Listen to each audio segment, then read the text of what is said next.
racial, sexual, and religious chauvinism to rabid nationalist fervor are beginning not to work. Business of who I am and whether I'm good or bad or achieving or not, all that's learned along the way. Just a ride.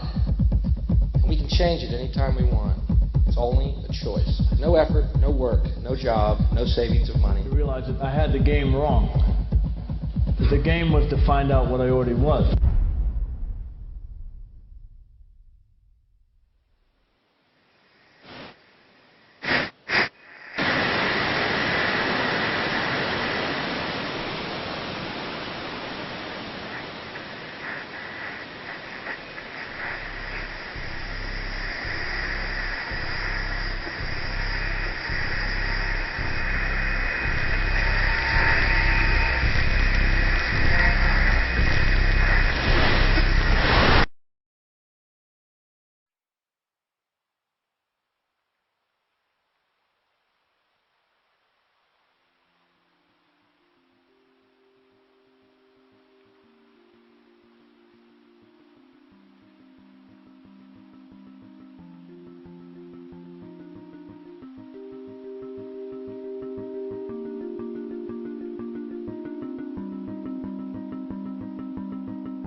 We were saying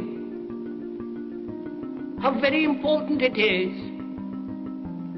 to bring about in the human mind the radical revolution. The crisis is a crisis in consciousness, a crisis that cannot anymore accept the old norms, the old patterns, the ancient traditions. And considering what the world is now, with all the misery, conflict, destructive brutality, aggression, and so on, man is still as he was. He's still brutal, violent, aggressive, acquisitive, competitive, and he has built a society along these lines.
Society today is composed of a series of institutions. From political institutions, legal institutions, religious institutions, to institutions of social class, familial values, and occupational specialization. It is obvious the profound influence these traditionalized structures have in shaping our understandings and perspectives.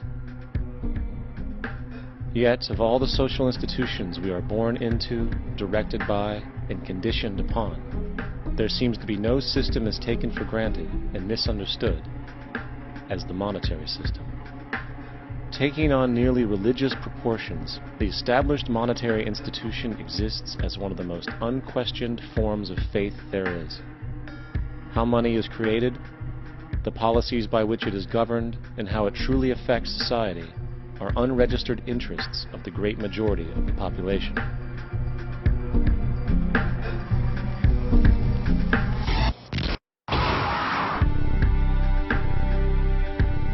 In a world where 1% of the population owns 40% of the planet's wealth, in a world where 34,000 children die every single day from poverty and preventable diseases, and where 50% of the world's population lives on less than $2 a day, one thing is clear: something is very wrong.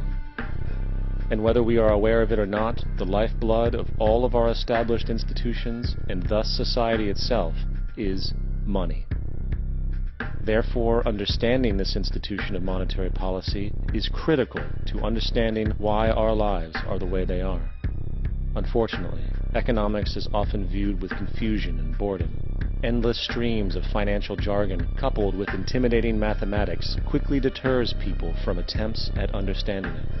However, the fact is, the complexity associated with the financial system is a mere mask, designed to conceal one of the most socially paralyzing structures humanity has ever endured.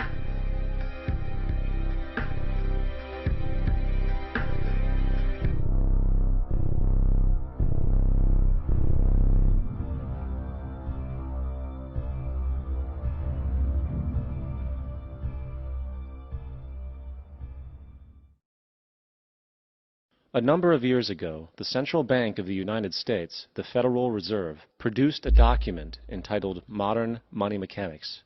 This publication detailed the institutionalized practice of money creation as utilized by the Federal Reserve and the web of global commercial banks it supports. On the opening page, the document states its objective. The purpose of this booklet is to describe the basic process of money creation in a fractional reserve banking system. It then proceeds to describe this fractional reserve process through various banking terminology, a translation of which goes something like this. The United States government decides it needs some money, so it calls up the Federal Reserve and requests, say, $10 billion. The Fed replies saying, sure, we'll buy $10 billion in government bonds from you. So the government takes some pieces of paper, paints some official-looking designs on them, and calls them treasury bonds. Then it puts a value on these bonds to the sum of $10 billion and sends them over to the Fed. In turn, the people at the Fed draw up a bunch of impressive pieces of paper themselves, only this time calling them Federal Reserve notes, also designating a value of $10 billion to the Fed. The Fed then takes these notes and trades them for the bonds. Once this exchange is complete, the government then takes the $10 billion in Federal Reserve notes and deposits it into a bank account.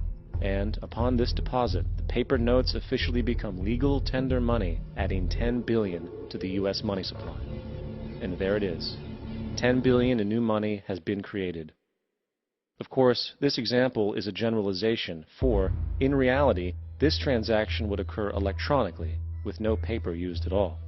In fact, only 3% of the U.S. money supply exists in physical currency. The other 97% essentially exists in computers alone. Now, government bonds are, by design, instruments of debt.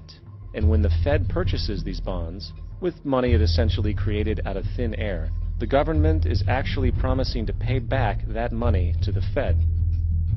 In other words, the money was created out of debt.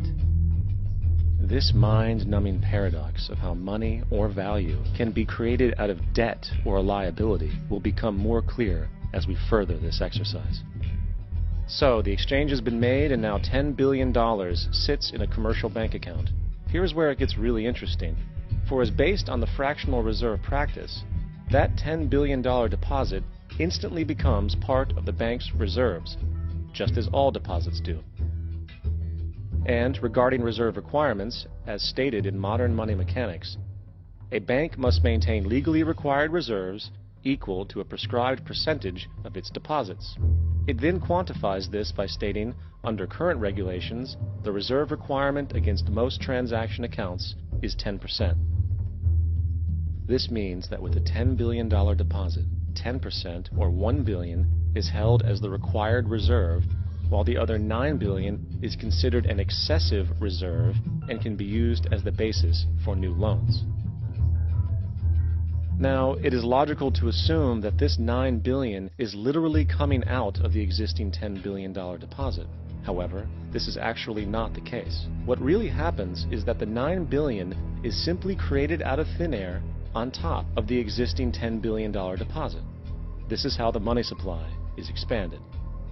As stated in modern money mechanics, of course they, the banks, do not really pay out loans from the money they receive as deposits. If they did this, no additional money would be created. What they do when they make loans is to accept promissory notes, loan contracts, in exchange for credits, money, to the borrower's transaction accounts. In other words, the 9 billion can be created out of nothing simply because there is a demand for such a loan and that there is a $10 billion deposit to satisfy the reserve requirements. Now, let's assume that somebody walks into this bank and borrows the newly available $9 billion. They will then most likely take that money and deposit it into their own bank account. The process then repeats, for that deposit becomes part of the bank's reserves. 10% is isolated, and in turn 90% of the 9 billion, or 8.1 billion, is now available as newly created money for more loans. And of course, that 8.1 can be loaned out and redeposited, creating an additional 7.2 billion, to 6.5 billion, to 5.9 billion, etc. This deposit money creation loan cycle can technically go on to infinity. The average mathematical result is that about $90 billion can be created on top of the original 10 billion. In other words, for every deposit that ever occurs in the banking system, about 9 times that amount can be created out of thin air. Money jitters. Ask the obliging Bank of America for a jar of soothing instant money, M-O-N-E-Y, in the form of a convenient personal loan. So, now that we understand how money is created by this fractional reserve banking system, a logical yet elusive question might come to mind. What is actually giving this newly created money value? The answer? The money that already exists. The new money essentially steals value from the existing money supply. For the total pool of money is being increased irrespective to demand for goods and services. And as supply and demand finds equilibrium, prices rise, diminishing the purchasing power of each individual dollar. This is generally referred to as inflation, and inflation is essentially a hidden tax on the public. What is the advice that you generally get? And that is inflate the currency. They don't say debase the currency. They don't say devalue the currency. They don't say cheat the people who are saved. They say lower the interest rates. The real deception is when we distort the value of money. When we create money out of thin air, we have no savings, and yet there's so-called capital. So my question boils down to this. How in the world can we expect to solve the problems of inflation, that is, the increase in the supply of money, with more inflation? Of course, it can't.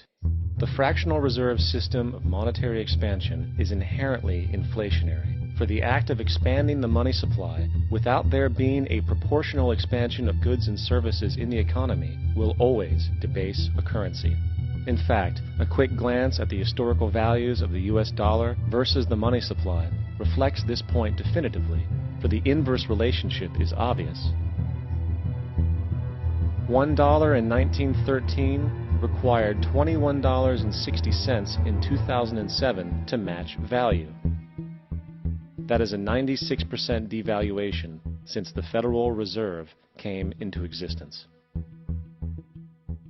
Now, if this reality of inherent and perpetual inflation seems absurd and economically self-defeating, hold that thought, for absurdity is an understatement in regard to how our financial system really operates.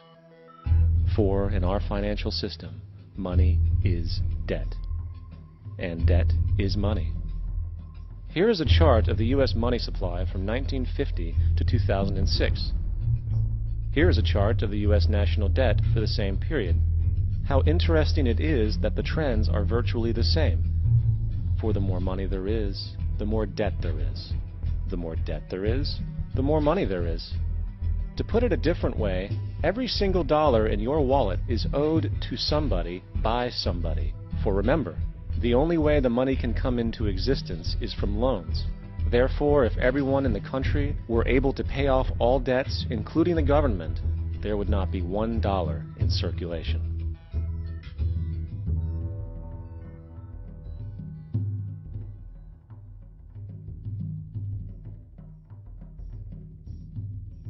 In fact, the last time in American history the national debt was completely paid off was in 1835 after President Andrew Jackson shut down the central bank that preceded the Federal Reserve. In fact, Jackson's entire political platform essentially revolved around his commitment to shut down the central bank, stating at one point, "The bold efforts the present bank has made to control the government are but premonitions of the fate that awaits the American people should they be deluded into a perpetuation of this institution or the establishment of another like it." Unfortunately, his message was short-lived, and the international bankers succeeded to install another central bank in 1913, the Federal Reserve. And as long as this institution exists, perpetual debt is guaranteed. Now, so far we have discussed the reality that money is created out of debt, through loans. These loans are based on a bank's reserves, and reserves are derived from deposits. And through this fractional reserve system, any one deposit can create 9 times its original value, in turn debasing the existing money supply, raising prices in society. And since all this money is created out of debt and circulated randomly through commerce, people become detached from their original debt, and a disequilibrium exists, where people are forced to compete for labor in order to pull enough money out of the money supply to cover their costs of living. As dysfunctional and backwards as all of this might seem, there is still one thing we have omitted from this equation. And it is this element of the structure which reveals the truly fraudulent nature of the system itself: the application of interest. When the government borrows money from the Fed, or when a person borrows money from a bank, it almost always has to be paid back with accrued interest. In other words, almost every single dollar that exists must be eventually returned to a bank with interest paid as well. But if all money is borrowed from the central bank and is expanded by commercial banks through loans, only what would be referred to as the principal is being created in the money supply. So then, where is the money to cover all of the interest that is charged? Nowhere. It doesn't exist. The ramifications of this are staggering, for the amount of money owed back to the banks will always exceed the amount of money that is available in circulation. This is why inflation is a constant in the economy, for new money is always needed to help cover the perpetual deficit built into the system, caused by the need to pay the interest. What this also means is that mathematically, defaults and bankruptcy are literally built into the system, and there will always be poor pockets of society that get the short end of the stick. An analogy would be a game of musical chairs, for once the music stops, somebody is left out to dry. And that's the point. It invariably transfers true wealth from the individual to the banks. For if you are unable to pay for your mortgage, they will take your property. This is particularly enraging when you realize that not only is such a default inevitable due to the fractional reserve practice, but also because of the fact that the money that the bank loaned to you didn't even legally exist in the first place. In 1969, there was a Minnesota court case involving a man named Jerome Daly, who was challenging the foreclosure of his home by the bank which provided the loan to purchase it. His argument was that the mortgage contract required both parties, being he and the bank, each put up a legitimate form of property for the exchange. In legal language, this is called consideration.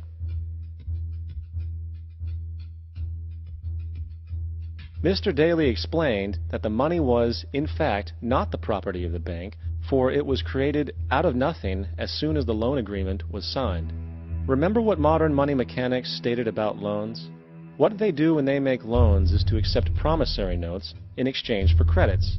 Reserves are unchanged by the loan transactions, but deposit credits constitute new additions to the total deposits of the banking system. In other words, the money doesn't come out of their existing assets. The bank is simply inventing it, putting up nothing of its own except for a theoretical liability on paper. As the court case progressed, the bank's president, Mr. Morgan, took the stand, and in the judge's personal memorandum, he recalled that the plaintiff, bank's president, admitted that, in combination with the Federal Reserve Bank, did create the money and credit upon its books by bookkeeping entry. The money and credit first came into existence when they created it. Mr. Morgan admitted that no United States law or statute existed which gave him the right to do this. A lawful consideration must exist and be tendered to support the note. The jury found that there was no lawful consideration, and I agree. He also poetically added, "Only God can create something of value out of nothing." And upon this revelation, the court rejected the bank's claim for foreclosure, and Daly kept his home. The implications of this court decision are immense. For every time you borrow money from a bank, whether it is a mortgage loan or a credit card charge, the money given to you is not only counterfeit, it is an illegitimate form of consideration, and hence voids the contract to repay, for the bank never had the money as property to begin with. Unfortunately, such legal realizations are suppressed and ignored, and the game of perpetual wealth transfer and perpetual debt continues. And this brings us to the ultimate question: why? During the American Civil War, President Lincoln bypassed the high-interest loans offered by the European banks and decided to do what the Founding Fathers advocated, which was to create an independent and inherently debt-free currency. It was called the greenback. Shortly after this measure was taken, an internal document circulated between private British and American banking interests stated, "Slavery is but the owning of labor, and carries with it the care of laborers, while the European plan is that capital shall control labor by controlling wages. This can be done by controlling the money. It will not do to allow the greenback, as we cannot control that." The fractional reserve policy perpetrated by the Federal Reserve, which has spread in practice to the great majority of banks in the world, is, in fact, a system of modern slavery. Think about it. Money is created out of debt. And what do people do when they are in debt? They submit to employment to pay it off.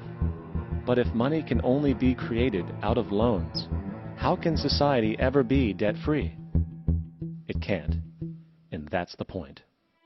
And it is the fear of losing assets coupled with the struggle to keep up with the perpetual debt and inflation inherent in the system, compounded by the inescapable scarcity within the money supply itself, created by the interest that can never be repaid, that keeps the wage slave in line, running on the hamster wheel with millions of others, in effect powering an empire that truly benefits only the elite at the top of the pyramid. For, at the end of the day, who are you really working for? The banks. Money is created in a bank and invariably ends up in a bank. They are the true masters, along with the corporations and governments they support. Physical slavery requires people to be housed and fed. Economic slavery requires people to feed and house themselves. It is one of the most ingenious scams for social manipulation ever created, and at its core, it is an invisible war against the population. Debt is the weapon used to conquer and enslave societies, and interest is its prime ammunition. And as the majority walks around oblivious to this reality, the banks, in collusion with governments and corporations, continue to perfect and expand their tactics of economic warfare, spawning new bases, such as the World Bank and International Monetary Fund, while also inventing a new type of soldier, the birth of the economic hitman.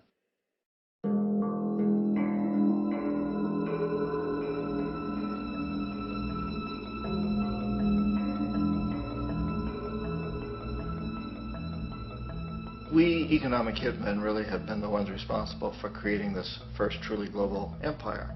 And we work many different ways.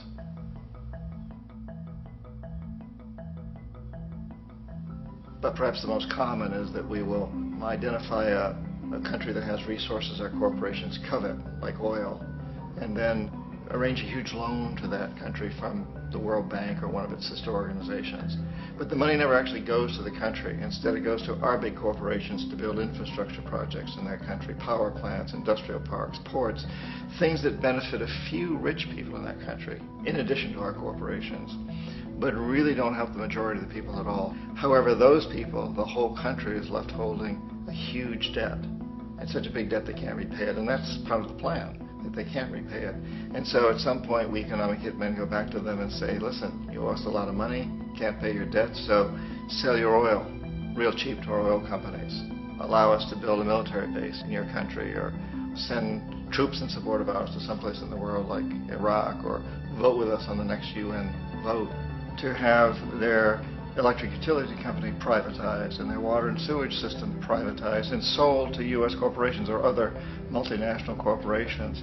So there was that whole mushrooming thing, and it's so typical of the way the IMF and the World Bank work, that you put a country in debt, it's such a big debt it can't pay it, and then you offer to refinance that debt and pay even more interest.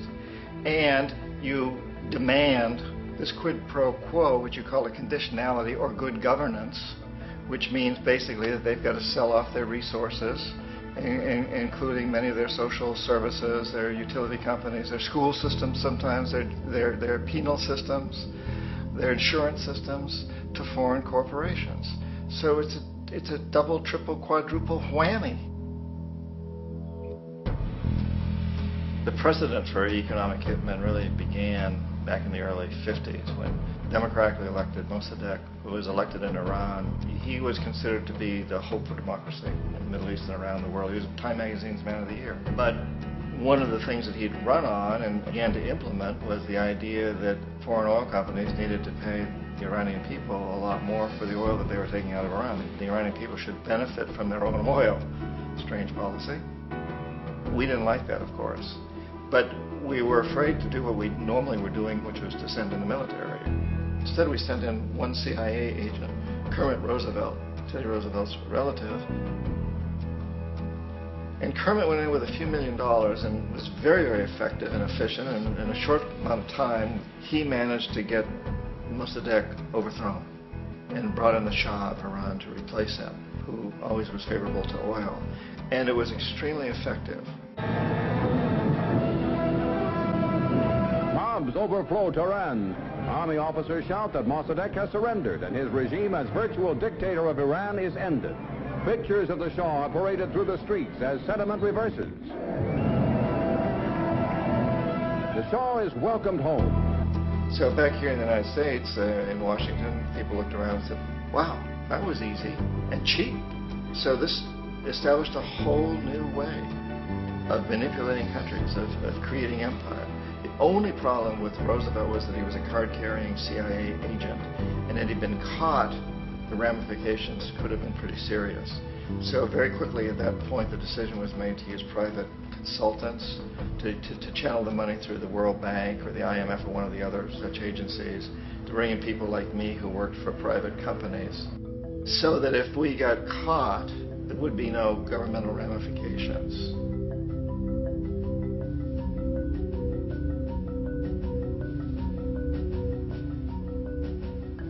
When Arbenz became president of Guatemala, the country was very much under the thumbs of United Fruit Company, the big international corporations. And Arbenz ran on this ticket that says, you know, we want to get the land back to the people. And once he took power, he was implementing policies that would do exactly that, give the land rights back to the people. United Fruit didn't like that very much. And so they hired a public relations firm, launched a huge campaign in the United States to convince the United States people, the citizens of the United States, and the press of the United States, and the Congress of the United States, that Arbenz was a Soviet puppet. And that if we allowed him to stay in power, the Soviets would have a foothold in this hemisphere. And that, at that point in time, was a huge fear on everybody's mind, the Red Terror, the Communist Terror. And so, to make a long story short, out of this public relations campaign came a commitment on the part of the CIA and the military to take this man out. And in fact, we did. We sent in planes, we sent in soldiers, we sent in jackals, we sent everything in to take him out, and did take him out. And as soon as he was removed from office, the new guy that took over after him basically reinstated everything to the big international corporations, including United Fruit.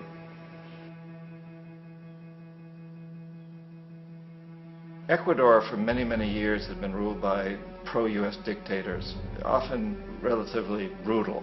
Then it was decided that they were going to have a truly democratic election. Jaime Roldos ran for office, and his main goal, he said, as president would be to make sure that Ecuador's resources were used to help the people. And he won, overwhelming, by more votes than anybody had ever won anything in Ecuador. And he began to implement these policies to make sure that the profits from oil went to help the people. Well, we didn't like that in the United States. I was sent down as one of several economic hitmen to change Roldos, to corrupt him, to bring him around, to let him know, okay, you can get very rich, you and your family, if you play our game, but if you continue to try to keep these policies you've promised, you're going to go. He wouldn't listen. He was assassinated. As soon as the plane crashed, the whole area was cordoned off. The only people allowed in were U.S. military from a nearby base and some of the Ecuadorian military. When an investigation was launched, two of the key witnesses died in car accidents before they had a chance to testify. A lot of very, very strange things that went on around the assassination of Jaime Roldos. I, like most people who've really looked at this case, have absolutely no doubt that it was an assassination. And of course, in my position as an economic hitman, I was always expecting something to happen to Jaime, whether it be a coup or assassination, I wasn't sure, but that he would be taken down because he was not being corrupted. He would not allow himself to be corrupted the way we wanted to corrupt him. Omar Torrijos, president of Panama, was one of my favorite people. I really, really liked him. He was very charismatic. He was a guy who really wanted to help his country. And when I tried to bribe him or corrupt him, he said, look, John, he called me Juanito. He said, look, Juanito, I don't need the money. What I really need is for my country to be treated fairly. I need for the United States to repay the debts that you owe my people for all the destruction you've done here.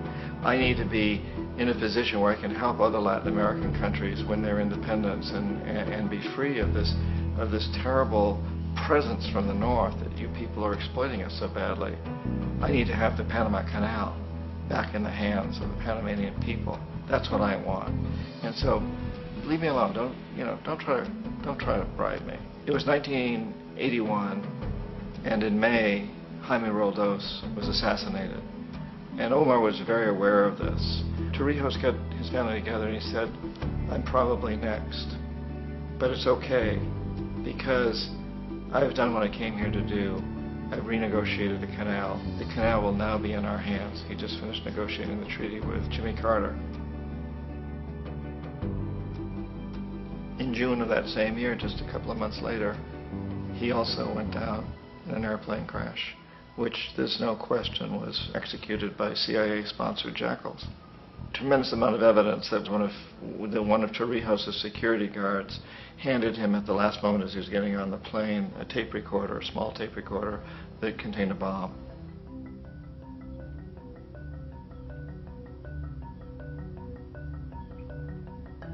It is interesting to me how this system has continued pretty much the same way for years and years and years, except the economic hitmen have got better and better and better. Then we come up with, very recently, what happened in Venezuela. In 1998, Hugo Chavez gets elected president, following a long line of presidents who had been very corrupt and basically destroyed the economy of the country. And Chavez was elected amidst all that. Chavez stood up to the United States, and he's done it primarily demanding that Venezuelan oil be used to help the Venezuelan people. Well, we didn't like that in the United States. So in 2002, a coup was staged, which there's no question in my mind, and most other people's minds, that the CIA was behind that coup.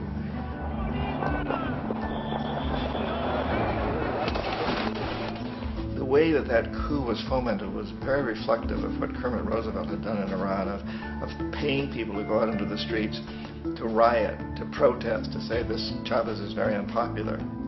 You know, if you can get a few thousand people to do that, television can make it look like it's the whole country, and things start to mushroom. Except in the case of Chavez, he was smart enough, and the people were so strongly behind him that they overcame it, which was a phenomenal moment in the history of Latin America.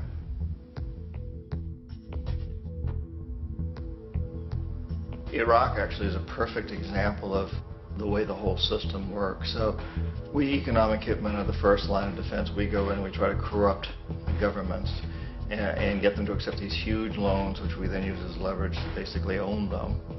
If we fail, as I failed in Panama with Omar Torrijos and in Ecuador with Jaime Roldos, men who refused to be corrupted, then the second line of defense is we send in the jackals. And the jackals either overthrow governments or they assassinate.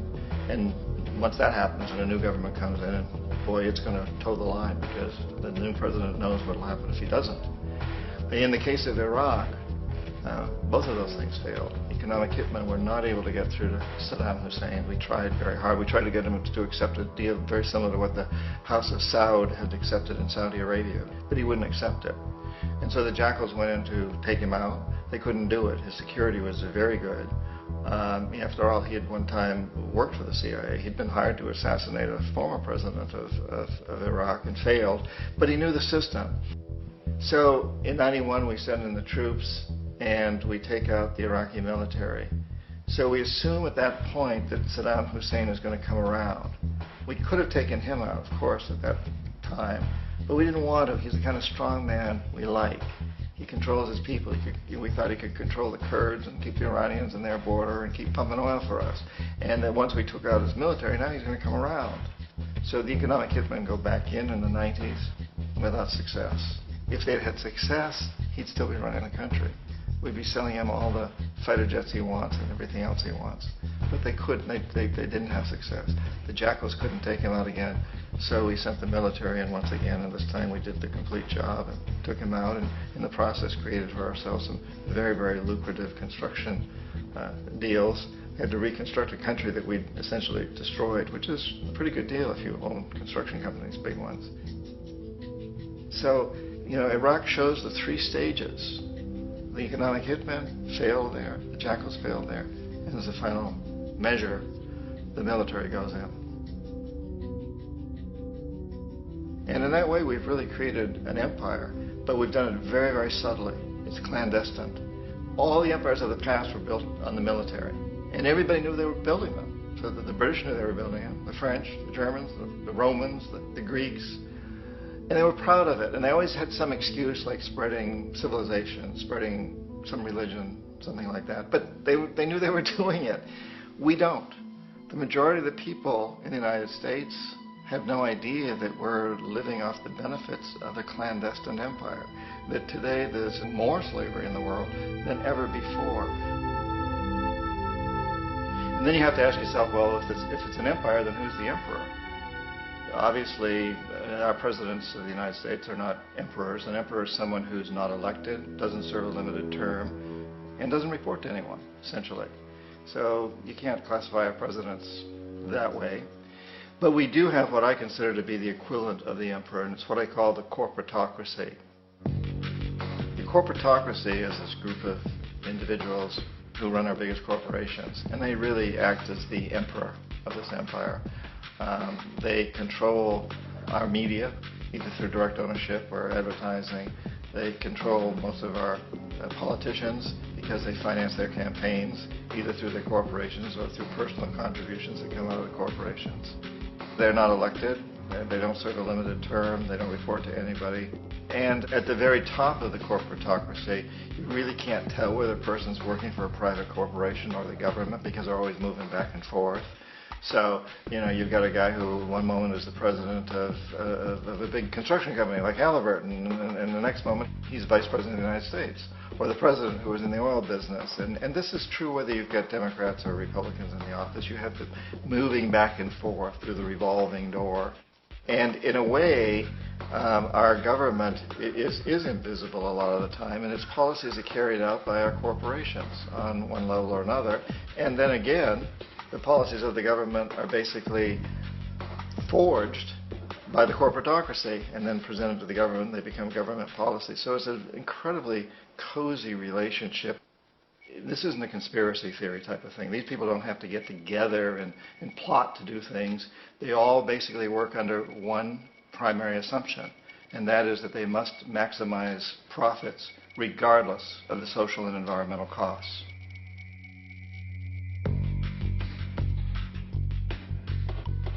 This process of manipulation by the corporatocracy through the use of debt, bribery, and political overthrow is called globalization. Just as the Federal Reserve keeps the American public in a position of indentured servitude through perpetual debt, inflation, and interest, the World Bank and IMF serve this role on a global scale. The basic scam is simple. Put a country in debt either by its own indiscretion or through corrupting the leader of that country, then impose conditionalities or structural adjustment policies, often consisting of the following. Currency devaluation.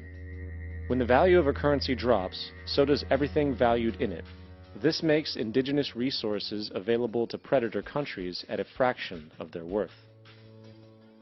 Large funding cuts for social programs. These usually include education and healthcare, compromising the well-being and integrity of the society, leaving the public vulnerable to exploitation. Privatization of state-owned enterprises. This means that socially important systems can be purchased and regulated by foreign corporations for profit. For example, in 1999, the World Bank insisted that the Bolivian government sell the public water system of its third largest city to a subsidy of the U.S. corporation Bechtel. As soon as this occurred, water bills for the already impoverished local residents skyrocketed. It wasn't until after a full-blown revolt by the people that the Bechtel contract was nullified. Then there is trade liberalization, or the opening up of the economy through removing any restrictions on foreign trade. This allows for a number of abusive economic manifestations, such as transnational corporations bringing in their own mass-produced products, undercutting the indigenous production and ruining local economies. An example is Jamaica, which, after accepting loans and conditionalities from the World Bank, lost its largest cash crop markets due to competition with Western imports.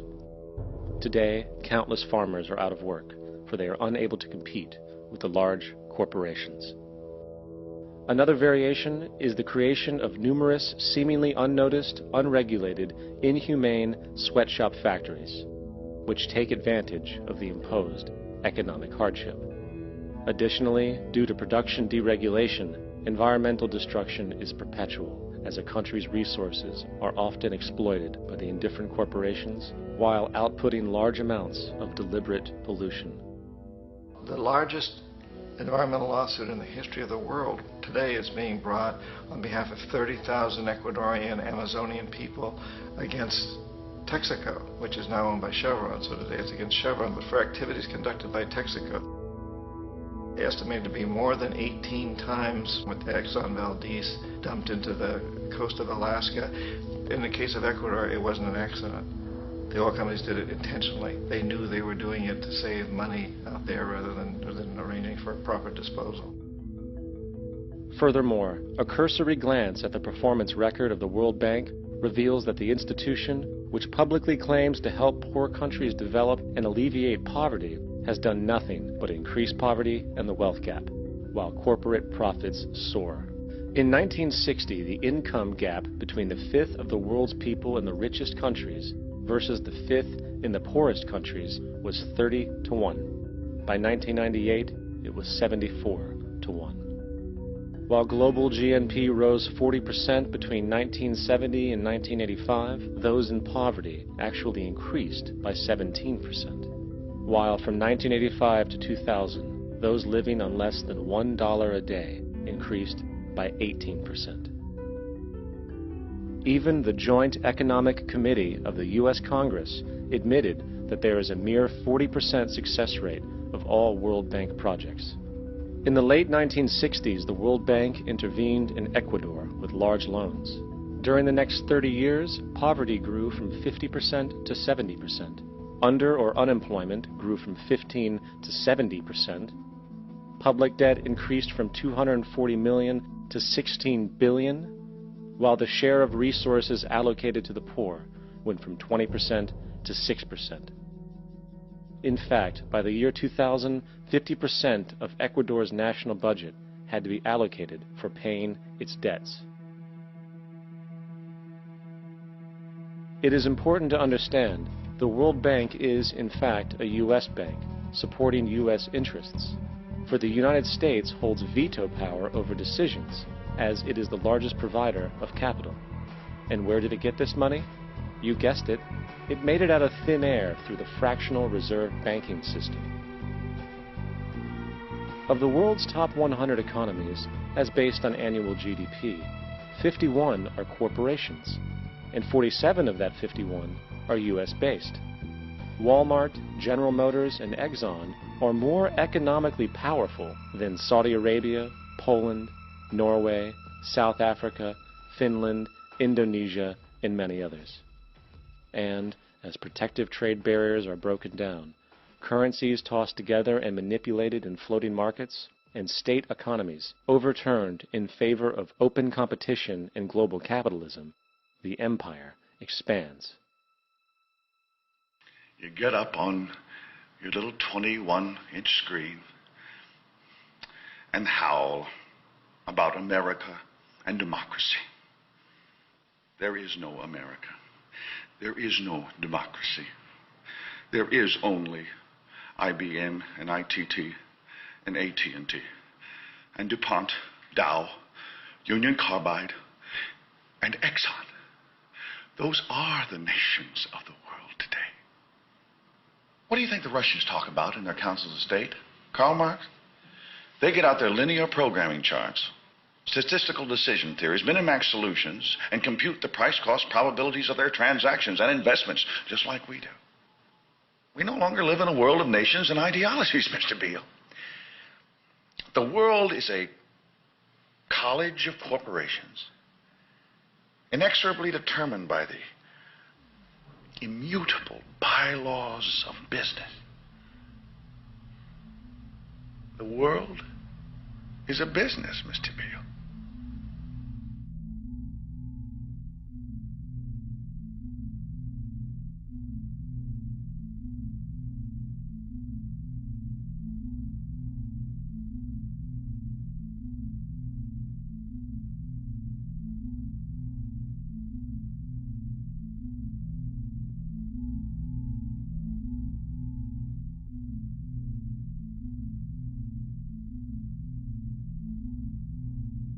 The world is being taken over by a handful of business powers who dominate the natural resources we need to live while controlling the money we need to obtain these resources. The end result will be world monopoly, based not on human life, but financial and corporate power. And as the inequality grows, naturally more and more people are becoming desperate. So the establishment was forced to come up with a new way to deal with anyone who challenges the system. So they gave birth to the terrorist. The term terrorist is an empty distinction, designed for any person or group who chooses to challenge the establishment. This isn't to be confused with the fictional Al-Qaeda, which was actually the name of a computer database for the US-supported Mujahideen in the 1980s.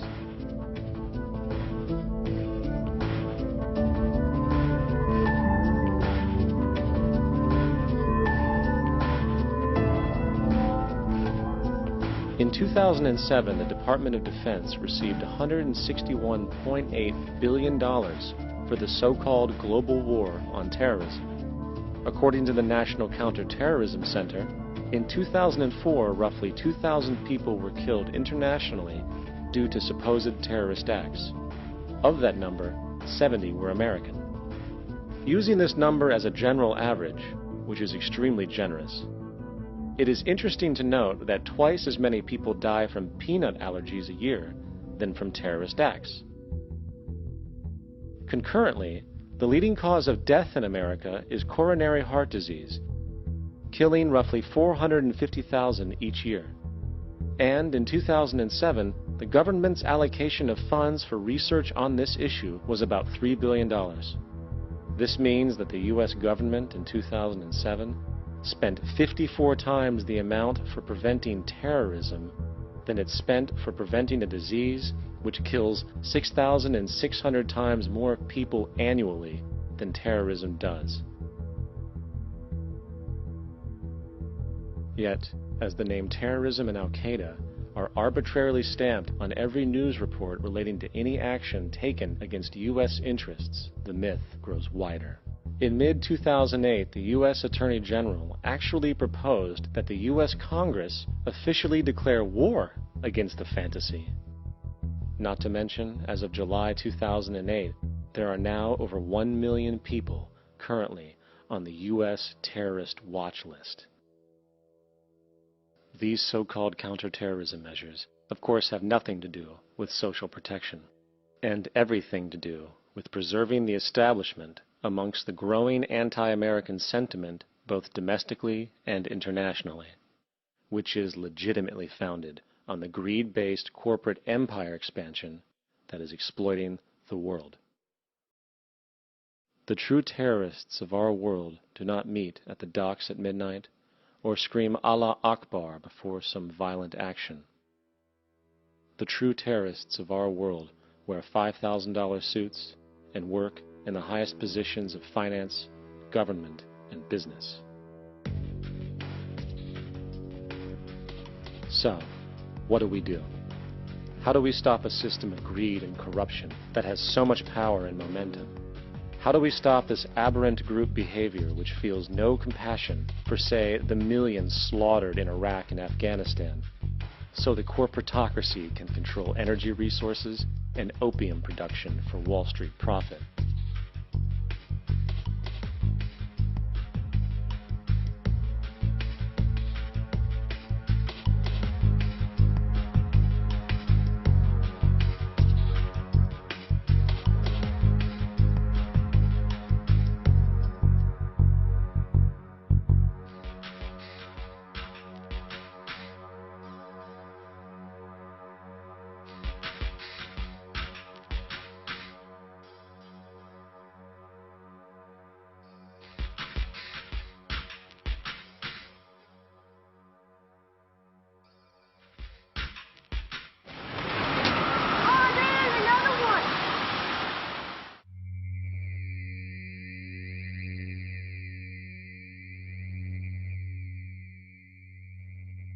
How do we stop a system of greed and corruption that condemns poor populations to sweatshop slavery for the benefit of Madison Avenue?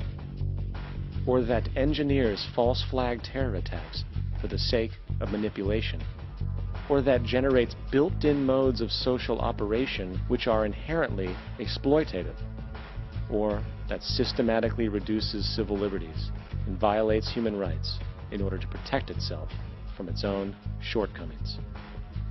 How do we deal with the numerous covert institutions, such as the Council on Foreign Relations, the Trilateral Commission, and the Bilderberg Group, and other undemocratically elected groups which, behind closed doors, collude to control the political, financial, social, and environmental elements of our lives? In order to find the answer, we must first find the true underlying cause.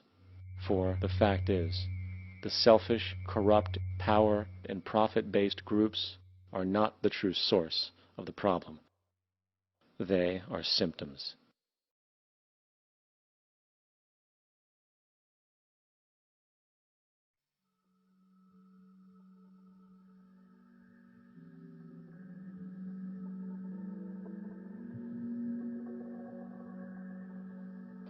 My name is Jock Fresco.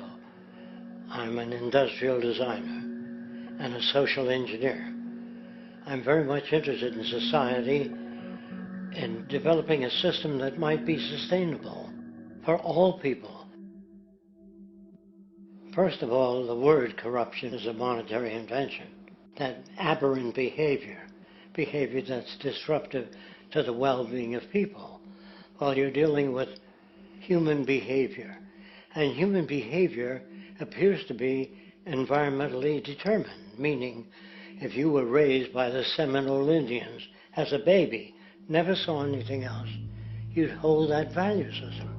And this goes for nations, it goes for individuals, for families. They try to indoctrinate their children to their particular faith and their country and make them feel like they're part of that. And they build a society which they call established. They establish a workable point of view and tend to perpetuate that, whereas all societies are really emergent, not established. And so they fight new ideas that would interfere with the establishment. Governments try to perpetuate that which keeps them in power. People are not elected to political office to change things. They're put there to keep things the way they are. So you see, the basis of corruption is in our society. Let me make it clear. All nations, then, are basically corrupt because they tend to uphold existing institutions. I don't mean to uphold or downgrade all nations, but communism, socialism, fascism, the free enterprise system, and all other subcultures are the same. They are all basically corrupt. The most fundamental characteristic of our social institutions is the necessity for self-preservation. Whether dealing with a corporation, a religion, or a government, the foremost interest is to preserve the institution itself. For instance, the last thing an oil company would ever want is the utilization of energy that was outside of its control, for it makes that company less relevant to society. Likewise, the Cold War and the collapse of the Soviet Union was, in reality, a way to preserve and perpetuate the established economic and global hegemony of the United States. Similarly, religions condition people to feel guilty for natural inclinations, each claiming to offer the only path to forgiveness and salvation. At the heart of this institutional self-preservation lies the monetary system, for it is money that provides the means for power and survival. Therefore, just as a poor person might be forced to steal in order to survive, it is a natural inclination to do whatever is needed to continue an institution's profitability. This makes it inherently difficult for profit-based institutions to change, for it puts in jeopardy not only the survival of large groups of people, but also the coveted materialistic lifestyles associated with affluence and power. Therefore, the paralyzing necessity to preserve an institution, regardless of its social relevance, is largely rooted in the need for money or profit.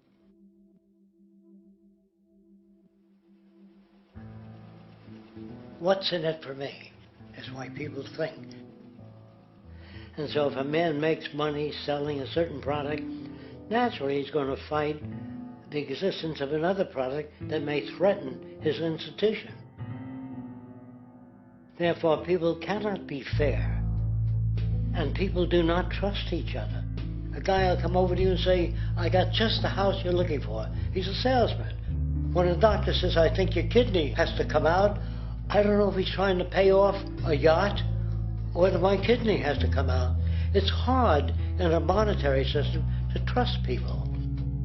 If you came into my store and I said, this lamp that I've got is pretty good, but the lamp next door is much better, I wouldn't be in business very long. It wouldn't work. If I were ethical, it wouldn't work. So when you say industry cares for people, that's not true. They can't afford to be ethical. So your system is not designed to serve the well-being of people. If you still don't understand that, there would be no outsourcing of jobs if they cared about people. Industry does not care. They only hire people because it hasn't been automated yet. So don't talk about decency and ethics. We cannot afford it and remain in business. It is important to point out that regardless of the social system, whether fascist, socialist, capitalist, or communist, the underlying mechanism is still money, labor, and competition. Communist China is no less capitalistic than the United States, The only difference is the degree by which the state intervenes in enterprise. The reality is that monetaryism, so to speak, is the true mechanism that guides the interests of all the countries on the planet. The most aggressive and hence dominant variation of this monetaryism is the free enterprise system. The fundamental perspective, as put forth by early free market economists like Adam Smith, is that self-interest in competition leads to social prosperity, as the act of competition creates incentive, which motivates people to persevere. However, what isn't talked about is how a competition-based economy invariably leads to strategic corruption, power and wealth consolidation, social stratification, technological paralysis, labor abuse, and ultimately, a covert form of government dictatorship by the rich elite. The word corruption is often defined as moral perversion.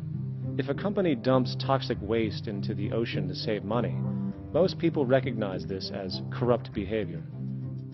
On a more subtle level, when Walmart moves into a small town and forces small businesses to shut down for they are unable to compete, a gray area emerges. For what exactly is Walmart doing wrong? Why should they care about mom-and-pop organizations they destroy? Yet, even more subtly, when a person gets fired from their job because a new machine has been created which can do the work for less money, people tend to just accept that as the way it is, not seeing the inherent corrupt inhumanity of such an action. Because the fact is, whether it is dumping toxic waste, having a monopoly enterprise, or downsizing the workforce, the motive is the same: profit. They are all different degrees of the same self-preserving mechanism, which always puts the well-being of people second to monetary gain. Therefore, corruption is not some byproduct of monetaryism. It is the very foundation. And while most people acknowledge this tendency on one level or another, the majority remains naive as to the broad ramifications of having such a selfish mechanism as the guiding mentality in society. Internal documents show that after this company positively, absolutely knew that they had a medication that was infected with the AIDS virus, they took the product off the market in the U.S. and then they dumped it in France, Europe, Asia, and Latin America. The U.S. government allowed it to happen. The FDA allowed this to happen. And now the government is completely looking the other way.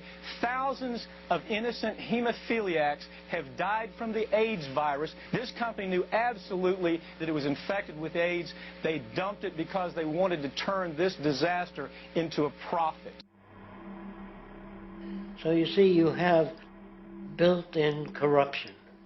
We're all chiseling off each other, and you can't expect decency in that sort of thing. And feeling that, they don't know who to elect. They think in terms of a democracy, which is not possible in a monetary-based economy. If you have more money to advertise your position, the position you desire in government, that isn't a democracy. It serves those in positions of differential advantage. So it's always a dictatorship of the elitists, the financially wealthy.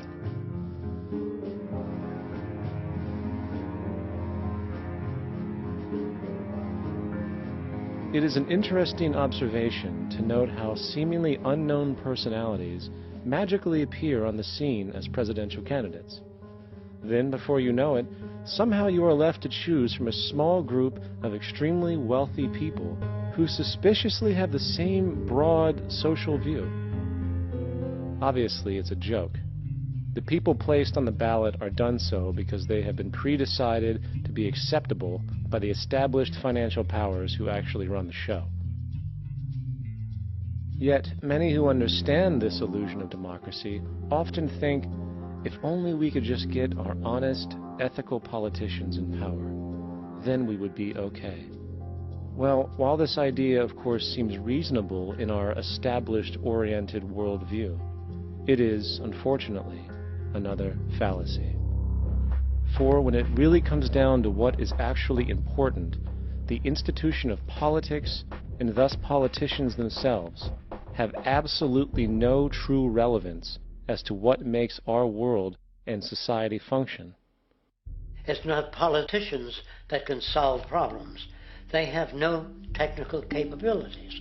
They don't know how to solve problems. Even if they were sincere, they don't know how to solve problems. It's the technicians that produce the desalination plants. It's the technicians that give you electricity, that give you motor vehicles, that heat your house and cool it in the summertime. It's technology that solves problems, not politics. Politics cannot solve problems because they're not trained to do so. Very few people today stop and consider what it is that actually improves their lives. Is it money? Obviously not. One cannot eat money or stuff money into their car to get it to run. Is it politics? All politicians can do is create laws, establish budgets, and declare war. Is it religion? Of course not. Religion creates nothing except intangible emotional solace for those who require it. The true gift that we as human beings have, which has been solely responsible for everything that has improved our lives, is technology. What is technology? Technology is a pencil which allows one to solidify ideas on paper for communication. Technology is an automobile which allows one to travel faster than feet would allow. Technology is a pair of eyeglasses which enables sight for those who need it. Applied technology itself is merely an extension of human attributes which reduces human effort, freeing humans from a particular chore or problem. Imagine what your life would be like today without a telephone, or an oven, or a computer, or an airplane. Everything in your home which you take for granted, from a doorbell, to a table, to a dishwasher, is technology generated from the creative, scientific ingenuity of human technicians, not money, politics, or religion. These are false institutions. And writing your congressman is fantastic. They tell you to write your congressman if you want something done. The men in Washington should be at the forefront of technology, the forefront of human studies, the forefront of crime, all the factors that shape human behavior. You don't have to write your congressman. What kind of people are they that are appointed to do that job? The future will have great difficulty. And the question that's raised by politicians is, how much will a project cost? The question is not, how much will it cost? Do we have the resources? And we have the resources today to house everyone, build hospitals all over the world, build schools all over the world, the finest equipment and labs for teaching and doing medical research. So you see, we have all that, but we're in a monetary system. And in a monetary system, there's profit. And what is the fundamental mechanism that drives the profit system besides self-interest? What is it exactly that maintains that competitive edge at its core? Is it high efficiency and sustainability? No, that isn't part of their design. Nothing produced in our profit-based society is even remotely sustainable or efficient. If it was, there wouldn't be a multi-million-dollar-a-year service industry for automobiles, nor would the average lifespan for most electronics be less than 3 months before they're obsolete. Is it abundance? Absolutely not. Abundance, as based on the laws of supply and demand, is actually a negative thing. If a diamond company finds 10 times the usual amount of diamonds during their mining, it means the supply of diamonds has increased, which means the cost and profit per diamond drops. The fact is, efficiency, sustainability, and abundance are enemies of profit. To put it into a word, it is the mechanism of scarcity that increases profits. What is scarcity? Based on keeping products valuable. Slowing up production on oil raises the price. Maintaining scarcity of diamonds keeps the price high. They burn diamonds at the Kimberley diamond mines. They made a carbon that keeps the price up. So then, what does it mean for society when scarcity, either produced naturally or through manipulation, is a beneficial condition for industry. It means that sustainability and abundance will never ever occur in a profit system, for it simply goes against the very nature of the structure. Therefore, it is impossible to have a world without war or poverty. It is impossible to continually advance technology to its most efficient and productive states. And, most dramatically, it is impossible to expect human beings to behave in truly ethical or decent ways.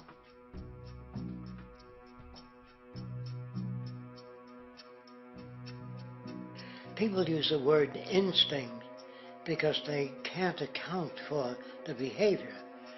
They sit back and they evaluate with their lack of knowledge, and they say things like, humans are built a certain way, greed is a natural thing, as though they've worked for years on it, and it's no more natural than wearing clothing. What we want to do is to eliminate the causes of the problems, eliminate the processes that produce greed and bigotry and prejudice and people taking advantage of one another and elitism, eliminating the need for prisons and welfare. We have always had these problems because we have always lived within scarcity and barter and monetary systems that produce scarcity. If you eradicate the conditions that generate what you call socially offensive behavior, it does not exist. The guy said, well, isn't that inborn?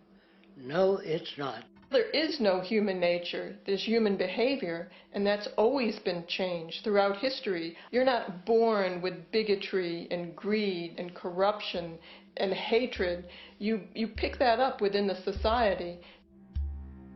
War, poverty, corruption, hunger, misery, human suffering will not change in a monetary system. That is, there'll be very little significant change.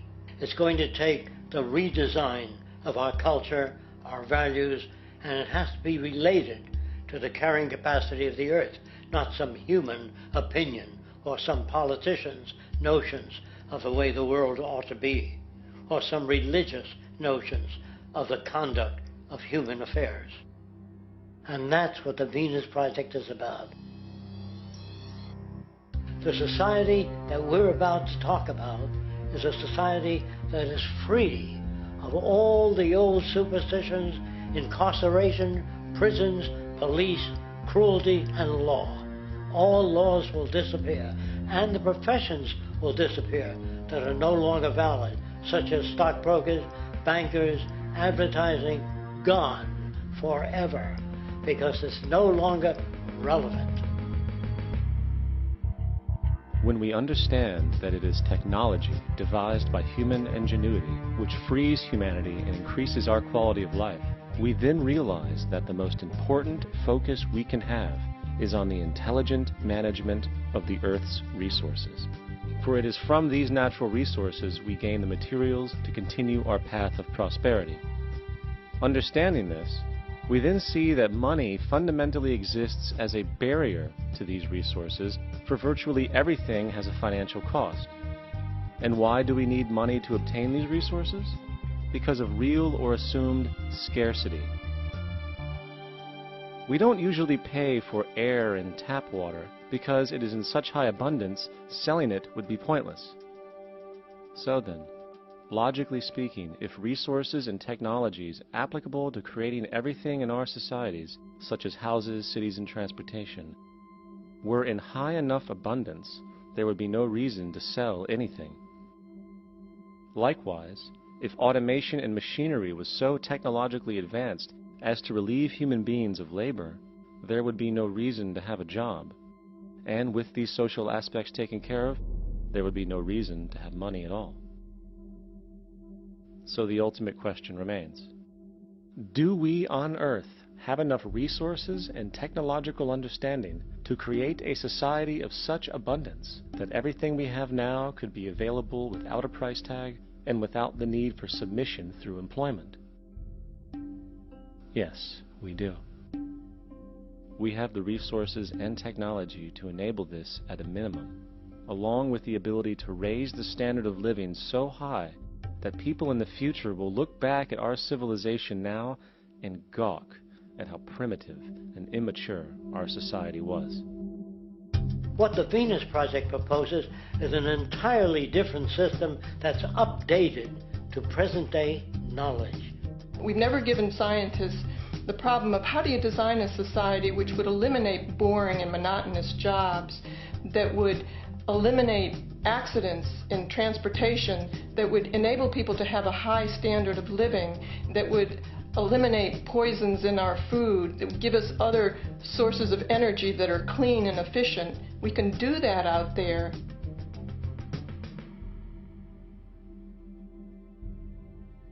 The major difference between a resource-based economy and a monetary system is that a resource-based economy is really concerned with people and their well-being, where a monetary system has become so distorted that the concerns of the people are really secondary, if they're there at all. The products that are turned out are for how much money you can get. If there is a problem in society and you can't earn money from solving that problem, then it won't be done. The resource-based economy is really not close to anything that's been tried. And with all our technology today, we can create abundance. It could be used to improve everyone's lifestyle. Abundance all over the world if we use our technology wisely and maintain the environment. It's a very different system, and it's very hard to talk about because the public is not that well enough informed as to the state of technology.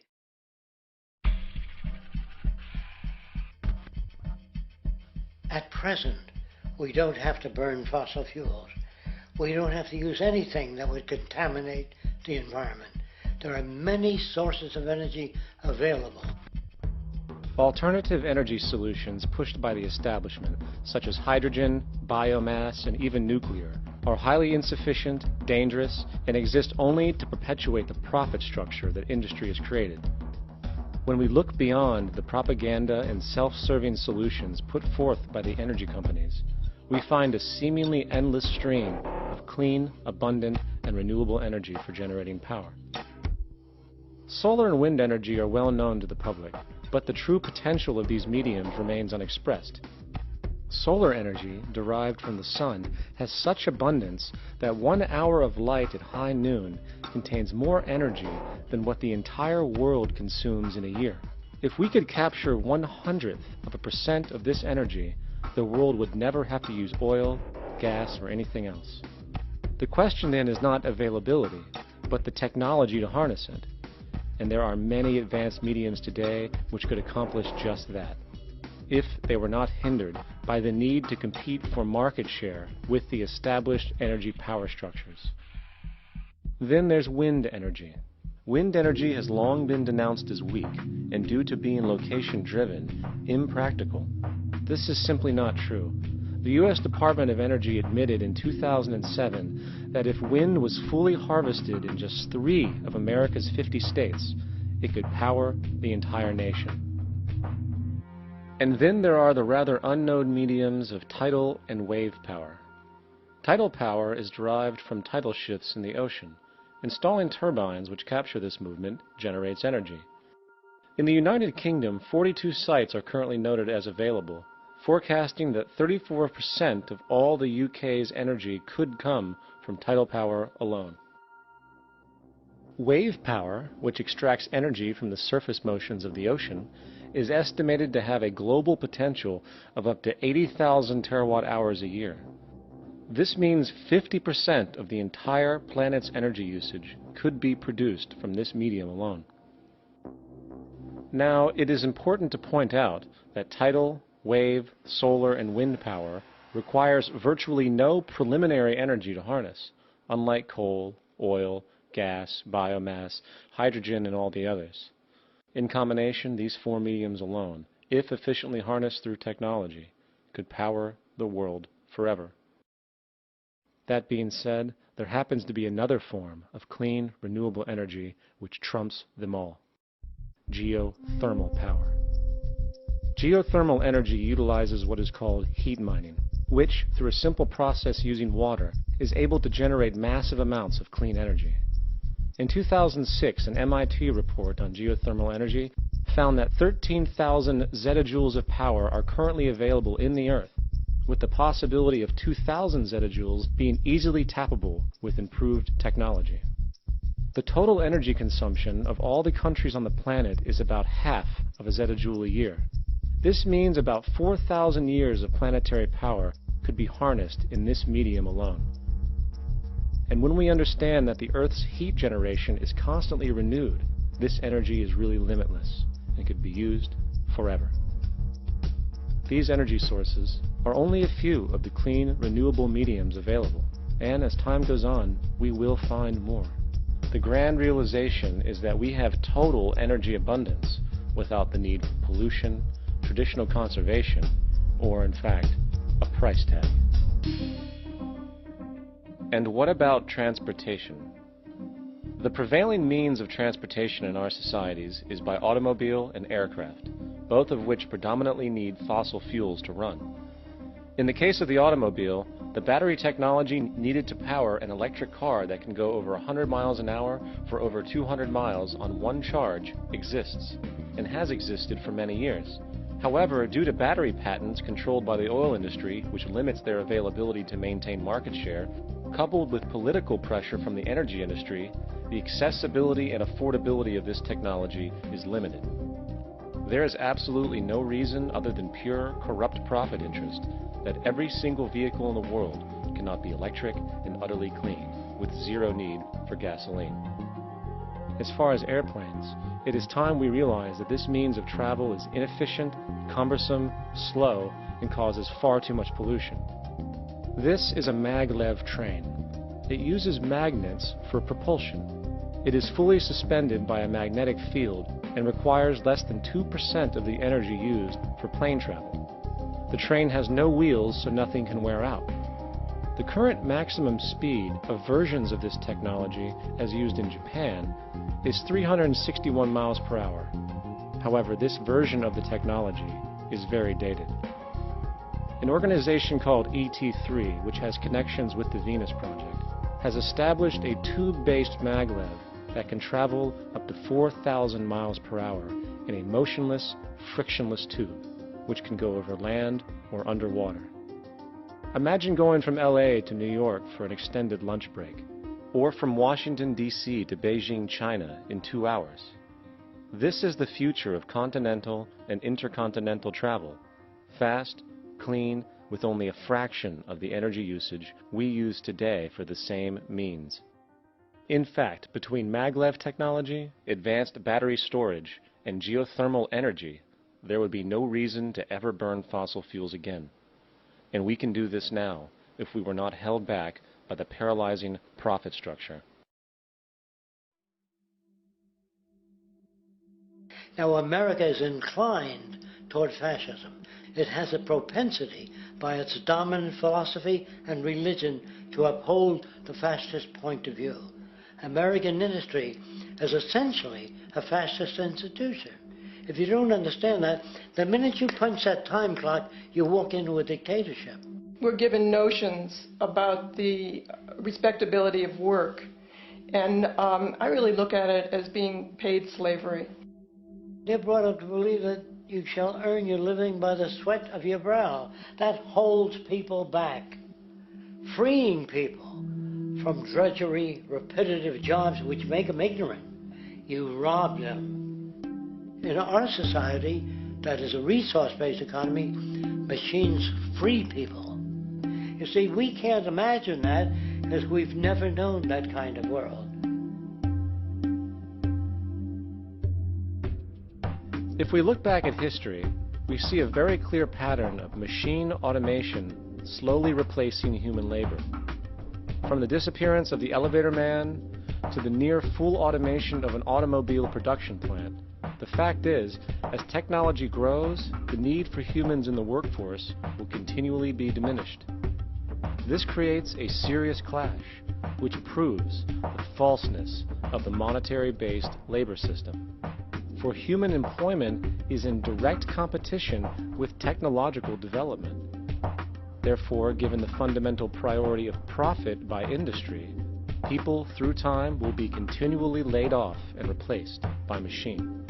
When industry takes on a machine, instead of shortening the workday, they downsize. You lose your job. So you have a right to fear machines. In a high-technology, resource-based economy, it is conservative to say that about 90% of all current occupations could be phased out by machines, freeing humans to live their life without servitude, for this is the point of technology itself. And through time, with nanotechnology and other highly advanced forms of science, it is not far-fetched to see how even complex medical procedures could be performed by machines as well, and based on the pattern, with much higher success rates than humans get today. The path is clear, but our monetary-based structure, which requires labor for income, blocks this progress.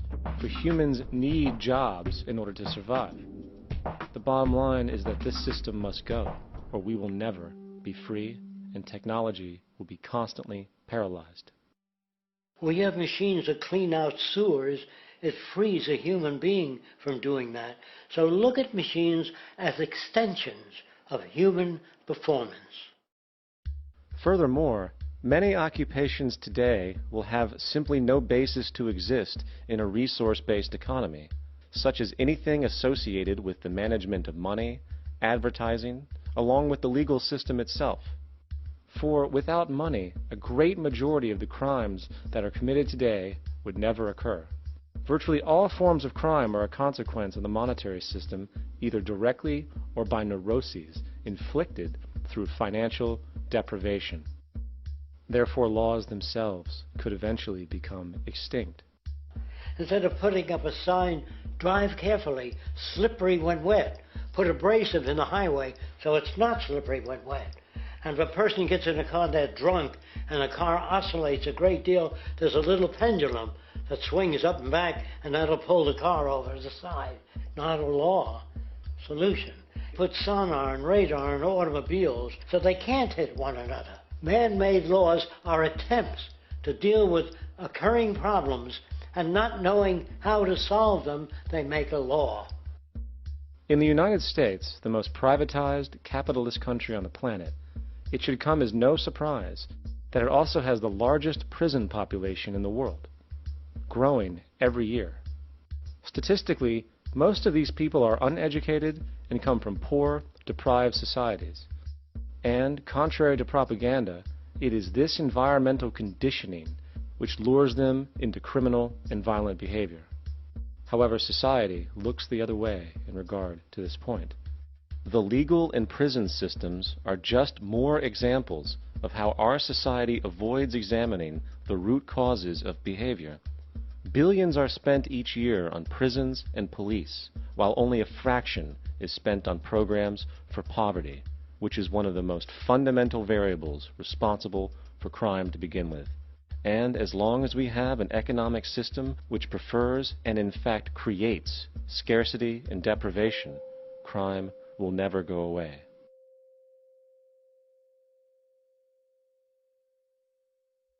If people have access to the necessities of life without servitude, debt, barter, trade, they behave very differently. You want all these things available without a price tag. Now then, you gotta have a price tag. Well, what'll motivate people? Man gets everything he wants, he just lay around in the sun. This is the myth they perpetuate. People in our culture are trained to believe that the monetary system produces incentive. If they have access to things, why should they want to do anything? They will lose their incentive. That's what you're taught to support the monetary system. When you take money out of the scenario, there would be different incentives, very different incentives. When people have access to the necessities of life, their incentives change. What about the moon and the stars? New incentives arise. If you make a painting that you will enjoy giving it to other people, not selling it.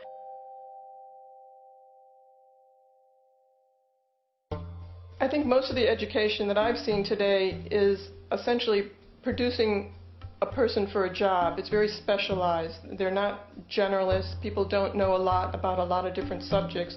I don't think you could get people to go to war if they knew a lot about a lot of things.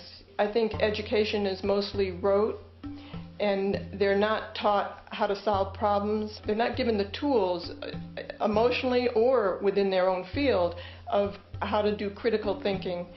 A resource-based economy, the education would be very different. Our society's major concern is mental development and to motivate each person to their highest potential. Because our philosophy is the smarter people are, the richer the world, because everybody becomes a contributor. The smarter your kids are, the better my life will be, because they'll be contributing more constructively to the environment and to my life, because everything that we devise within a resource-based economy would be applied to society. There would be nothing to hold it back. Patriotism, weapons, armies, navies, all that is a sign that we're not civilized yet. Kids will ask their parents, didn't you see the necessity of the machines? Dad, couldn't you see that war was inevitable when you produce scarcity? Isn't it obvious? Of course the kid will understand that you were pinheads, raised merely to serve the established institutions. We're such an abominable, sick society that we won't make the history book. They just say that large nations took land from smaller nations, used force and violence. You'll get history talked about as corrupt behavior all the way along until the beginning of the civilized world. That's when all the nations work together. World unification, working toward common good for all human beings, and without anyone being subservient to anyone else, without social stratification, whether it be technical elitism or any other kind of elitism, eradicated from the face of the earth. The state does nothing because there is no state. Because there is no state. The system I advocate, a resource-based global economy, is not perfect. It's just a lot better than what we have. We can never achieve perfection.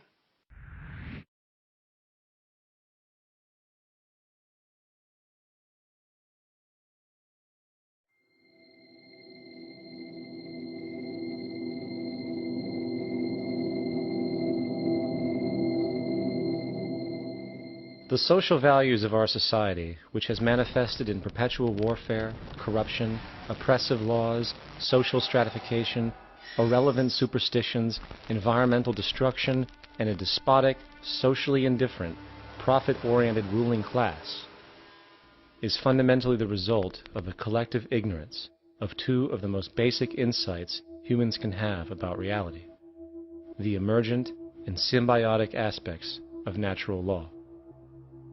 The emergent nature of reality is that all systems, whether it is knowledge, society, technology, philosophy, or any other creation, will, when uninhibited, undergo fluid, perpetual change.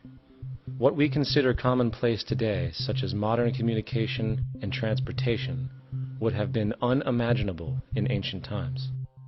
Likewise, the future will contain technologies, realizations, and social structures that we cannot even fathom in the present. We have gone from alchemy to chemistry, from a geocentric universe to a heliocentric, from believing that demons were the cause of illness to modern medicine. This development shows no sign of ending, and it is this awareness that aligns us and leads us on a continuous path to growth and progress. Static, empirical knowledge does not exist.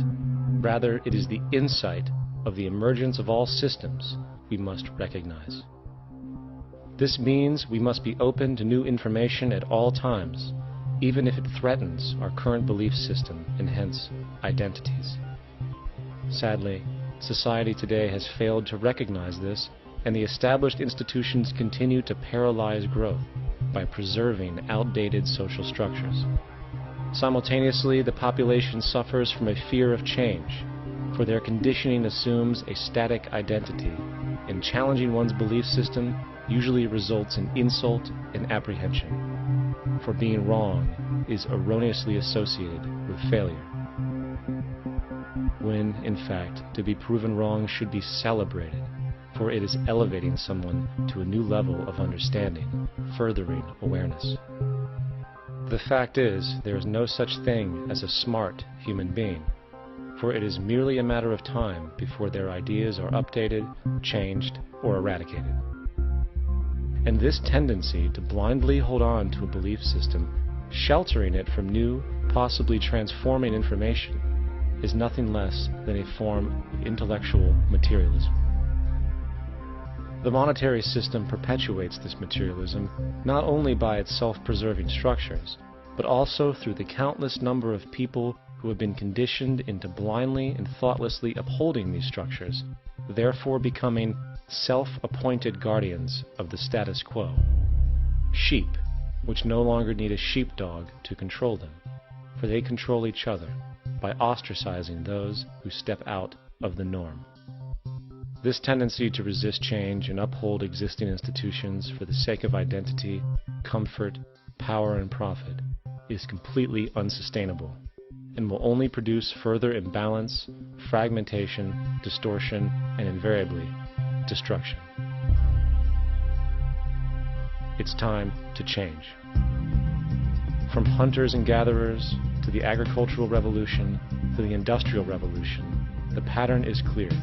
It is time for a new social system which reflects the understandings we have today. The monetary system is a product of a period of time where scarcity was a reality.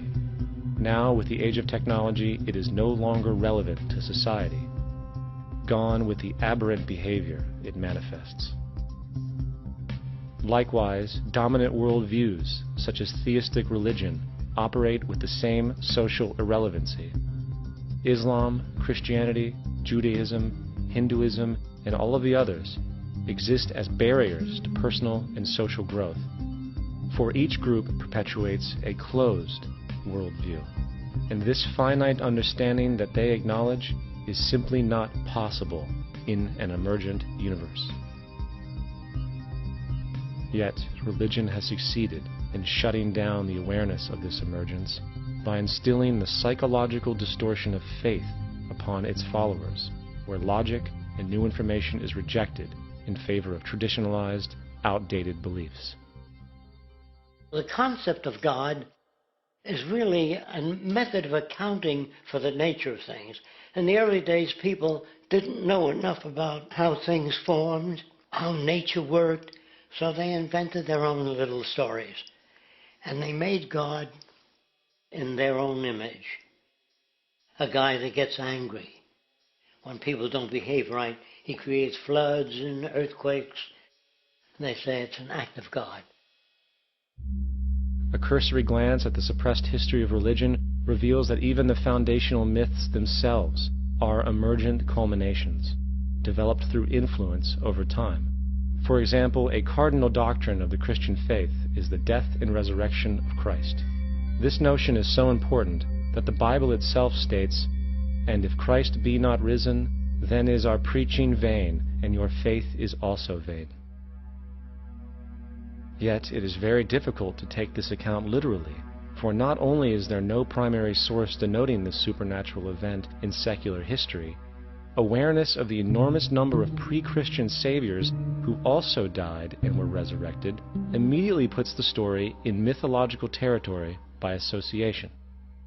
Early church figures such as Tertullian went to great lengths to break these associations, even claiming that the devil caused the similarities to occur, stating in the 2nd century, "The devil, whose business is to pervert the truth, mimics the exact circumstance of the divine sacraments. He baptizes his believers and promises forgiveness of sins. He celebrates the oblation of bread and brings in the symbol of the resurrection." Let us therefore acknowledge the craftiness of the devil, who copied certain things of those that be divine. What is truly sad, however, is that when we cease the idea that the stories from Christianity, Judaism, Islam, and all the others are literal history, and accept them for what they really are, which are purely allegorical expressions derived from many faiths, we see that all religions share a common thread, and it is this unifying imperative that needs to be recognized and appreciated. Religious belief has caused more fragmentation and conflict than any other ideology. Christianity alone has 34,000 different subgroups. The Bible is subject to interpretation. When you read it, you say, I think Jesus meant this. I think Job meant that. Oh no, he meant this. So you have the Lutheran, the Seventh-day Adventist, the Catholic, and a church divided is no church at all. And a church divided is no church at all. And this point on division, which is a trademark of all theistic religions, brings us to our second failure of awareness, the false assumption of separation through the rejection of the symbiotic relationship of life. Apart from the understanding that all natural systems are emergent, where all notions of reality will be constantly developed, altered, and even eradicated, we must also understand that all systems are, in fact, invented fragments, merely for the sake of conversation. For there is no such thing as independence in nature.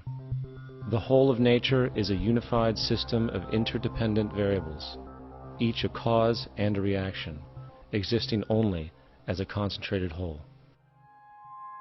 You don't see the plug connected to the environment, so it looks like we're free, wandering around. Take the oxygen away, we all die immediately. Take plant life away, we die. And without the sun, all the plants die. So we are connected.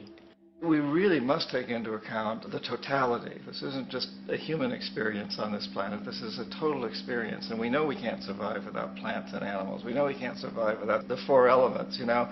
And so when are we going to really start taking that into account?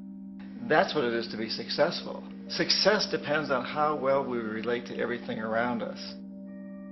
I'm very aware of the fact that my grandson cannot possibly hope to inherit a sustainable, peaceful, stable, socially just world unless every child today growing up in Ethiopia, in Indonesia, in Bolivia, in Palestine, in Israel also has that same expectation. You got to take care of the whole community or you're going to have serious problems.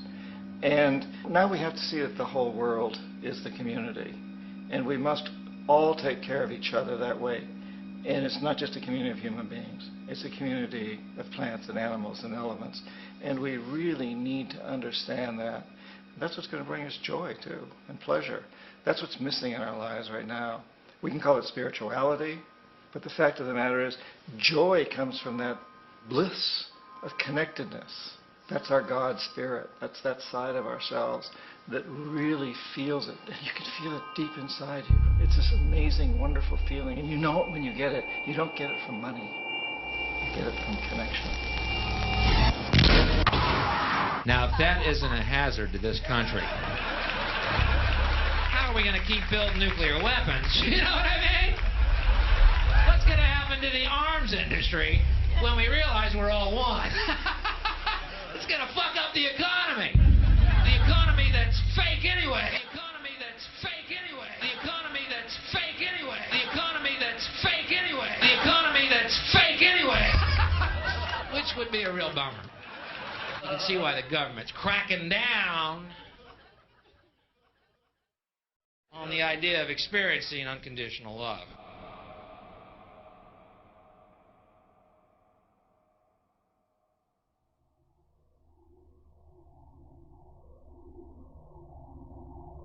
Once we understand that the integrity of our personal existences are completely dependent on the integrity of everything else in our world, we have truly understood the meaning of unconditional love. For love is extensionality, and seeing everything as you and you as everything can have no conditionalities. For, in fact, we are all everything at once. If it's true that we're all from the center of a star, every atom in each of us from the center of a star, then we're all the same thing. Even a Coke machine or a cigarette butt in the street in Buffalo is made out of atoms that came from a star. They've all been recycled thousands of times, as have you and I. And therefore, it's only me out there. So what is there to be afraid of? What is there that needs solace-seeking? Nothing. There's nothing to be afraid of because it's all us. The trouble is we have been separated by being born and given a name and an identity and being individuated. We've been separated from the oneness, and that's what religion exploits, that people have this yearning to be part of the overall one again. So they exploit that. They call it God. They say he has rules. And I think it's cruel. I think you can do it absent religion.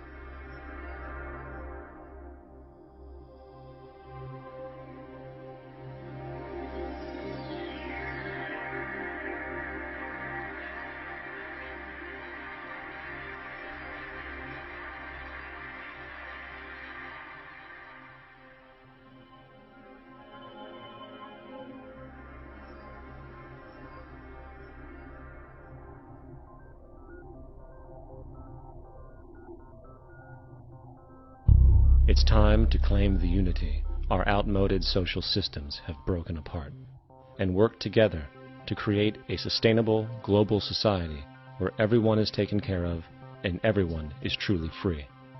Your personal beliefs, whatever they may be, are meaningless when it comes to the necessities of life. Every human being is born naked, needing warmth, food, water, shelter. Everything else is auxiliary. Therefore, the most important issue at hand is the intelligent management of the Earth's resources. This can never be accomplished in a monetary system, for the pursuit of profit is the pursuit of self-interest, and therefore imbalance is inherent. Simultaneously, politicians are useless, for our true problems in life are technical, not political. Furthermore, ideologies that separate humanity, such as religion, need strong reflection in the community in regard to its value, purpose, and social relevancy. Hopefully, through time, religion will lose its materialism and basis in superstition and move into the useful field of philosophy. The fact is, society today is backwards, with politicians constantly talking about protection and security rather than creation, unity, and progress. The U.S. alone now spends about $500 billion annually on defense. That is enough to send every high school senior in America to a four-year college. In the 1940s, the Manhattan Project produced the first true weapon of mass destruction. This program employed 130,000 people at an extreme financial cost. Imagine what our life would be like today if that group of scientists, instead of working on a way of killing people, worked on a way to create a self-sustaining, abundant world. Life today would be very, very different if that was their goal. Instead of weapons of mass destruction, it is time to unleash something much more powerful. Weapons of mass creation. Our true divinity is in our ability to create, and armed with the understanding of the symbiotic connections of life, while being guided by the emergent nature of reality, there is nothing we cannot do or accomplish. Of course, we face strong barriers in the form of established power structures that refuse to change. At the heart of these structures is the monetary system. As explained earlier, the fractional reserve policy is a form of slavery through debt, where it is literally impossible for society to be free. In turn, free market capitalism in the form of free trade uses debt to imprison the world and manipulate countries into subservience to a handful of large business and political powers. Apart from these obvious amoralities, the system itself is based on competition, which immediately destroys the possibility of large-scale collaborations for the common good, hence paralyzing any attempt at true global sustainability. These financial and corporate structures are now obsolete, and they must be outgrown. Of course, we cannot be naive enough to think that the business and financial elite are going to subscribe to this idea, for they will lose power and control. Therefore, peaceful yet highly strategic action must be taken. The most powerful course of action is simple. We have to alter our behavior to force the power structure to the will of the people. We must stop supporting the system. The only way the establishment will change is by our refusal to participate, while continuously acknowledging its endless flaws and corruptions. They're not going to give up the monetary system because of our designs of what we recommend. The system has to fail, and people have to lose confidence in their elected leaders. That will be a major turning point if the Venus Project is offered as a possible alternative. If not, I fear the consequences. The trends now indicate that our country is going bankrupt. The probability is our country will move toward a military dictatorship to prevent riots and complete social breakdown. Once the U.S. breaks down, all the other cultures will undergo similar things. As of now, the world financial system is on the brink of collapse due to its own shortcomings. The Comptroller of Currency stated in 2003 that the interest on the U.S. national debt will not be affordable in less than 10 years. This theoretically means total bankruptcy for the U.S. economy, and its implications for the world are immense. In turn, the fractional reserve-based monetary system is reaching its theoretical limits of expansion, and the banking failures you are seeing are just the beginning. This is why inflation is skyrocketing, all debt is at record levels, and the government and Fed are hemorrhaging new money to bail out the corrupt system. For the only way to keep the banks going is by making more money. The only way to make more money is to create more debt and inflation. It is simply a matter of time before the tables turn and there is no one willing to take new loans, while defaults grow, as people are unable to afford their current loans. Then the expansion of money will stop, and contraction will begin on a scale never before seen, ending a century-long pyramid scheme. This has already begun. Therefore, we need to expose this financial failure for what it is, using this weakness to our advantage. Here are some suggestions. Expose the banking fraud. Citibank, JP Morgan Chase, and Bank of America are the most powerful controllers within the corrupt Federal Reserve System. It's time to boycott these institutions. If you have a bank account or a credit card with any of them, move your money to another bank. If you have a mortgage, refinance with another bank. If you own their stock, sell it. If you work for them, quit. This gesture will express contempt for the true powers behind the private banking cartel known as the Federal Reserve, and create awareness about the fraud of the banking system itself. 2. Turn off the TV news.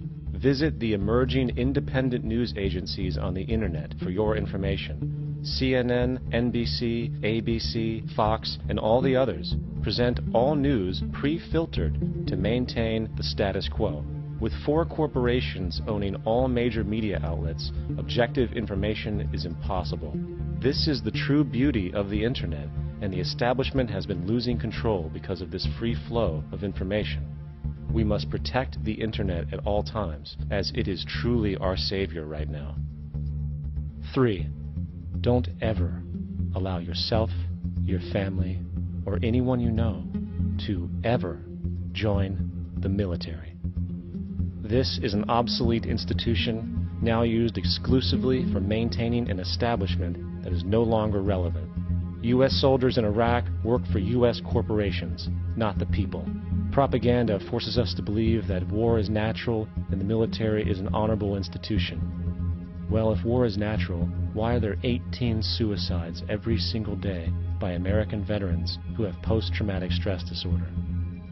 If our military men and women are so honored, why is it that 25% of the American homeless population are veterans?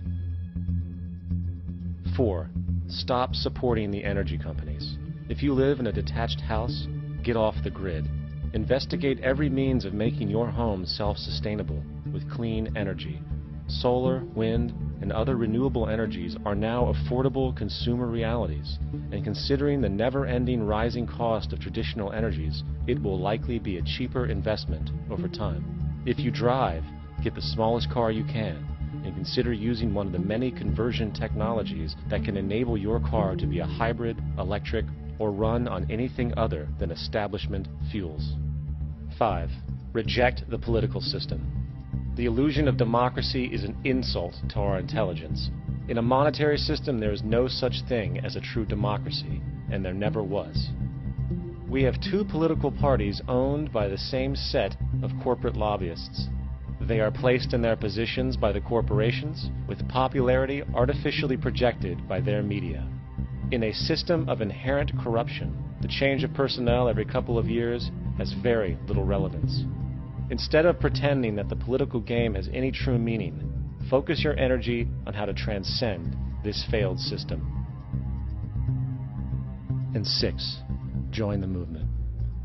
Go to thezeitgeistmovement.com and help us create the largest mass movement for social change the world has ever seen. We must mobilize and educate everyone about the inherent corruption of our current world system, along with the only true sustainable solution, declaring all the natural resources on the planet as common heritage to all people, while informing everyone as to the true state of technology and how we can all be free if the world works together rather than fights. The choice lies with you.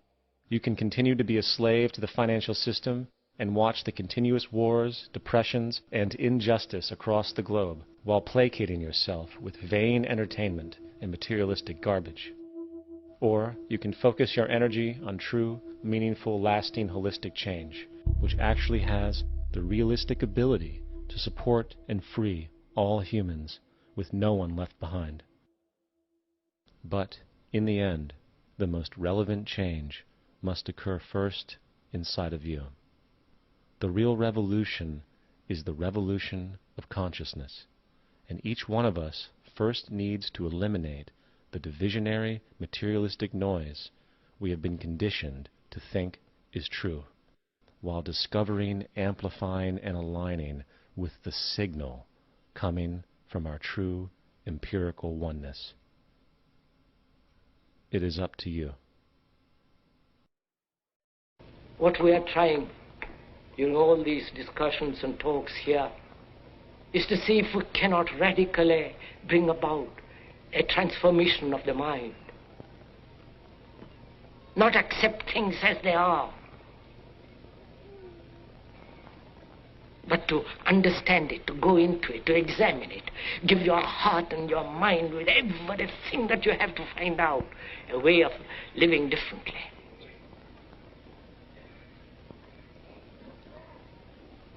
But that depends on you and not somebody else.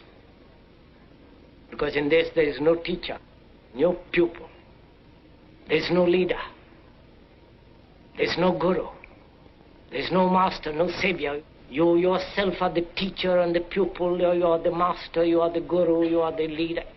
You are everything. And